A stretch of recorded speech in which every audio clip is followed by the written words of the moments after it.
Incremental greetings! I want to share something with you today that I discovered just yesterday. I was actually trying to reduce the amount of templates I have. Now it's cut down to just 7.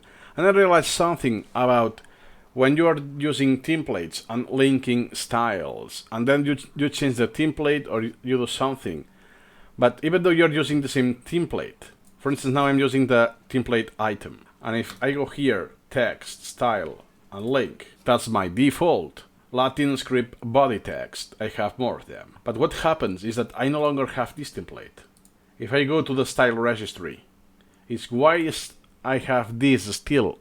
This shouldn't be used, right? But if I go to here, the list is, whoops, I have 2 items. This one and this one. So for whatever reason, this element is an item, which is using the template item as well. Why if it's using the same template, it's not using the same style? If I go to link style, that's weird. It appears Latin script body text as well.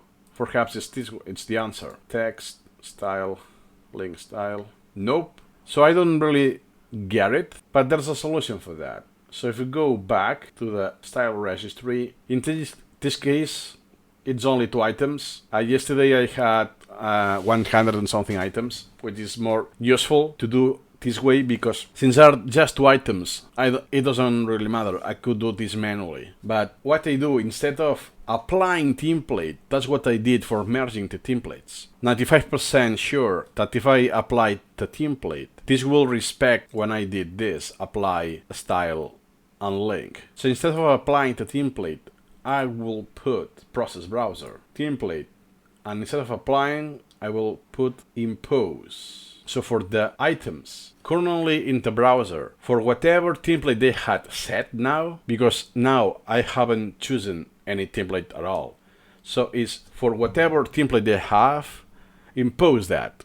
So if they have something that is unique on the item, which was this case, that the styling linked was a different one, now it becomes exactly the same. So if I go here, again, registries. Look, 2 styles. What happened here is that by default, SuperMemo, if one style becomes unused, it gets deleted right away. And I don't even have a prompt of that. So if I go here, it's okay. Now I have item and Latin script body text, my default. So the hidden references are now gone. Why I don't actually get is why if you go here and go to link, the one you see selected, it's Latin script. It's because it's by default, it doesn't mean that it's currently this one, or I don't know. So just take this into account. In this example, it's just 2 items. It's kind of absurd. Is just one small detail. But now the collection, it's clean.